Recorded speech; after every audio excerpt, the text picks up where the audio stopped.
અને પછી તેઓ જોયું કે ગુફામાં એક તેજસ્વી પ્રકાશ છે અને રામે લખનને કહ્યું કે ભાઈ, મને એવું લાગે છે કે અહીંયા એક ખજાનો હોઈ શકે છે. બંને ભાઈઓએ તે પ્રકાશ તરફ ધીમે ધીમે આગળ વધવાનું ચાલુ કર્યું અને જોયું તો શું, ત્યાં ખરેખર ખજાનો હતો.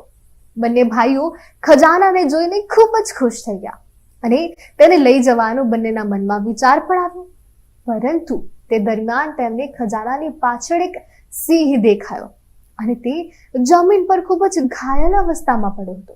રામ અને લખન તેની પાસે ગયા અને સિંહને ખૂબ જ ગંભીર ઈજાઓ થઈ હતી. સિંહની ઈજા એટલી ગંભીર હતી અને તેને દર્દ પણ એટલો જ થઈ રહ્યો હતો જેથી સિંહ રડી રહ્યો હતો. રામે લખનને ખજાનો પાડવાનું કહ્યું અને કહ્યું કે ચાલ, પણ લખને ના પાડી, કારણ કે લખનને પોતાના પિતાના શબ્દો યાદ આવી ગયા અને તેણે રામને કહ્યું કે સાંભળવાની ના પાડું છું તારી વાત. આ જે સિંહ છે તેની ઈજા પર આપણે પાટો બાંધવો